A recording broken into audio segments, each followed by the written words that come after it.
আজকে যে আমার সাথে সকাল সকাল এরকমটা হয়ে যাবে আমি কখনোই ভাবিনি। সকাল সকালে পেয়ে গেলাম পায়ে দুঃখ, তাই আমি এখন যাব পা জারাতে এখন এসে গেলাম। এখন আমি পা জারিয়ে নি, পা জারিয়ে আসার পরে আমার অনেক খিদা লেগেছে, তাই আমি এখন ভাত নিয়ে নিলাম খাবো। ভাত খেয়ে ভাবলাম একটু বসে গেম খেলাই। আমি খেলবো ফ্রি ফায়ার গেম।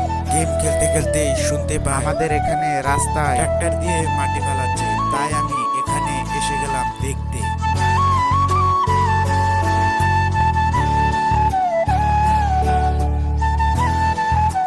অনেক সময় পরে আসলাম বাড়ি, এসে দেখি নাই বাড়িতে তাই মোবাইল চার্জ করতে যেতে হবে অন্য একজনের বাড়ি। গিয়ে মোবাইলটা দিয়ে দিলাম চার্জে।